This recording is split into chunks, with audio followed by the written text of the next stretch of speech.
Bem-vindos à nossa aula de número 186.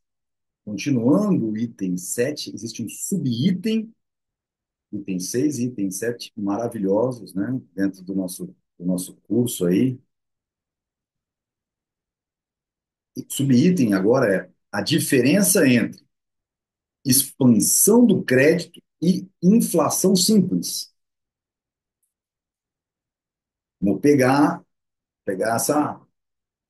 essa explicação. Ao analisar as consequências da expansão do crédito, supusemos que os meios fiduciários adicionais entram no sistema de mercado via mercado de crédito, sob a forma de empréstimos para as empresas. Tudo o que foi dito em relação aos efeitos da expansão de crédito refere-se a essa hipótese. Expansão de crédito. Expansão de crédito refere-se a qual hipótese? Aumento dos meios fiduciários adicionais entrando no sistema de mercado via bancos, mercado de crédito, empréstimo. Existem situações, entretanto, nas quais os métodos técnicos e legais da expansão de crédito são usados com um propósito completamente diferente da verdadeira expansão de crédito do ponto de vista cataláctico. Considerações de natureza política e institucional, às vezes, fazem com que seja conveniente para o governo aproveitar-se das facilidades do sistema bancário como alternativa para emissão de moeda.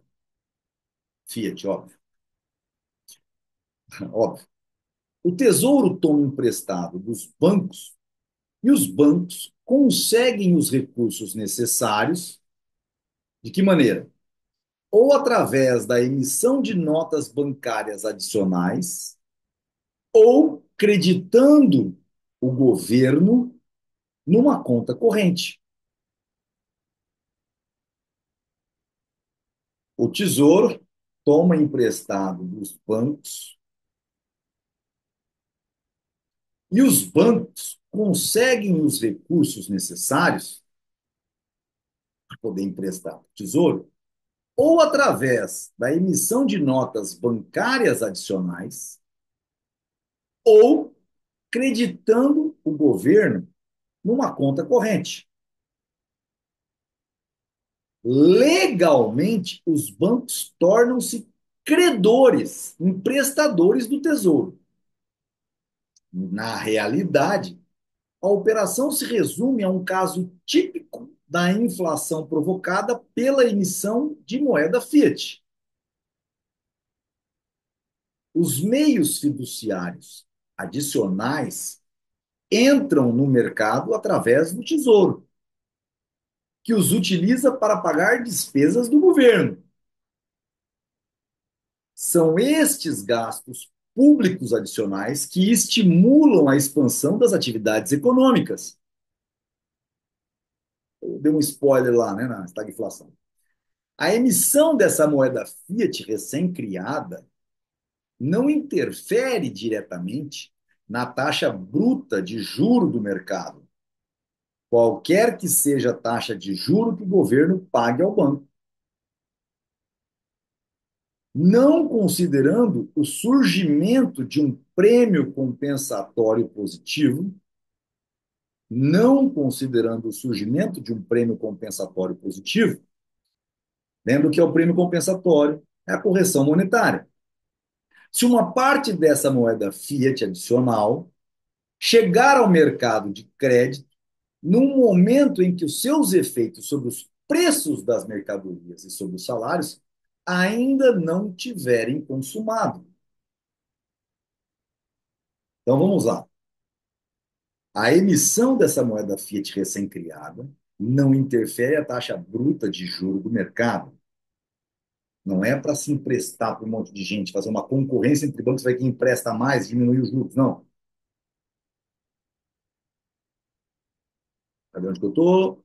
Qualquer que seja a taxa de juros que o governo pague ao banco, independentemente as taxas de mercado e a taxa que o governo vai pagar para o banco, coisas distintas, institucionais.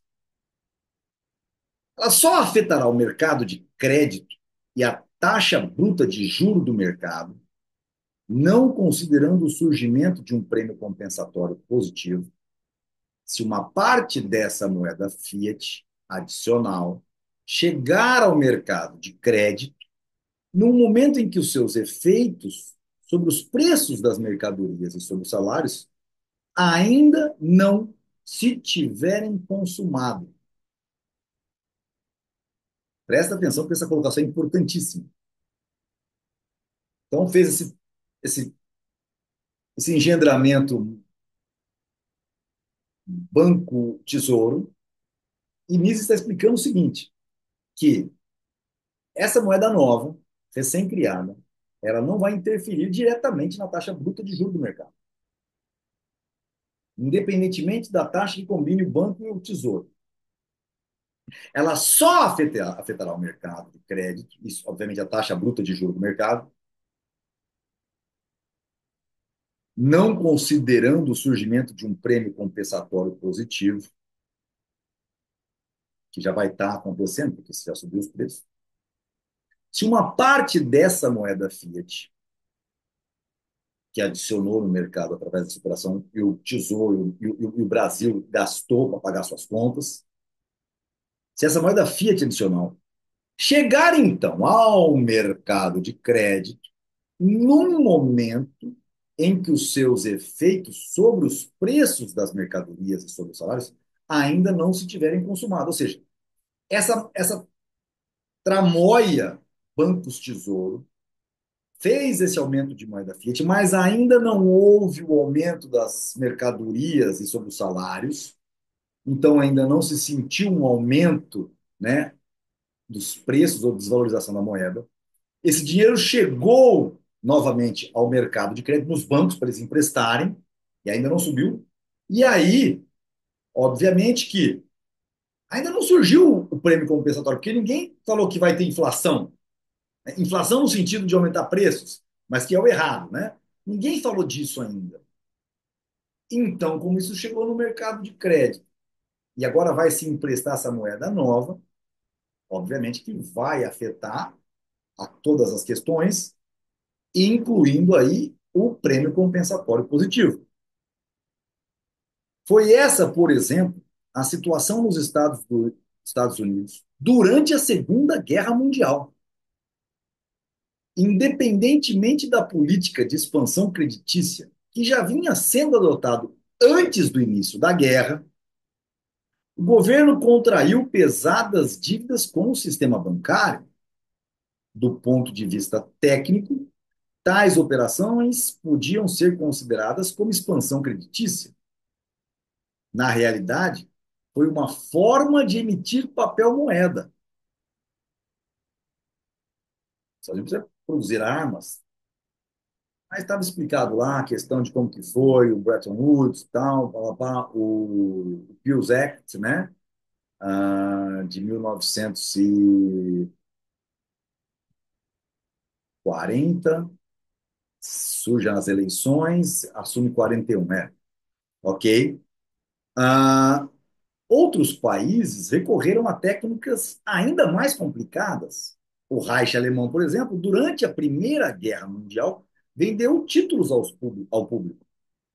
O Reichsbank financiava essas compras, emprestando a maior parte dos recursos de que os compradores necessitavam e recebendo os mesmos títulos como garantia colateral.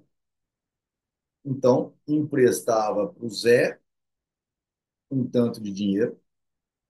Qual que era a garantia? O próprio título que ele iria comprar, que daria segurança para ele no futuro.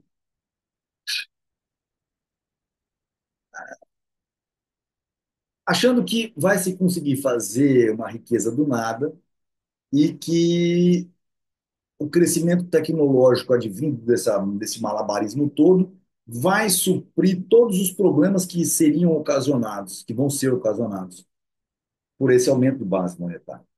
Esse é o ponto que sempre dá chabu. O Japão. O Japão teve um crescimento desde a Segunda Guerra depois, né, de todos os efeitos da década de 90 em diante, fazendo isso que nós estamos falando, fazendo com que o Tesouro criasse moeda e colocasse nas empresas. A ideia do japonês era, bom, se eu financiar as empresas um juro baratíssimo, jogar dinheiro nelas, comprando ações delas, correto? Eu faço com que elas tenham mais tecnologia, atendam ao mercado, os preços barateiem. O fato é que o que se criou nessa história foram aquilo que a gente chama de empresas zumbis. O resultado é, provavelmente, o Tesouro Nacional Japonês, o Bank of Japan, né, deva ser o maior acionista de todas as empresas, provavelmente. E, obviamente, que com isso, as empresas com juros muito baratos, todas são lucrativas. O problema é quando isso já não está se sustentando e você tem que parar com isso. Você é o acionista daquela empresa que vai quebrar. Bom, exceção feita a fração que o comprador pagava com seus próprios recursos, o papel que o banco e o público, né, que o banco e o público representavam na transação era meramente formal. Virtualmente, as notas bancárias adicionais eram papel moeda inconversível, sempre. Não tem ouro para convertibilidade dessas farras todas, né? É importante prestar atenção a esses fatos para não confundir as consequências da expansão do crédito propriamente dita com a inflação provocada pelo governo mediante emissão de moeda fiat. Bom, isso aqui é o seguinte, é a parte importante. Uma coisa é a inflação provocada pelo governo, e o que é inflação? Oferta e demanda por moeda com os encaixes diminuindo. Encaixes diminuindo, as pessoas estão consumindo poupança, jogando dinheiro no mercado, mais dinheiro no mercado, com o mesmo tanto de fatores de produção, bens de produção, você tem uma desvalorização da moeda. Mas primeiro em alguns setores. O governo está fazendo o quê? Vai desvalorizar, vai ficar caro primeiro aonde o governo for comprar, porque ele não era um comprador sem essa moeda nova, né? Essa emissão de moeda fiat. E hoje em dia, os governos do mundo afora, ademais de pedaladas fiscais, né, do que a gente vive, em tese negam que imprimem dinheiro, né?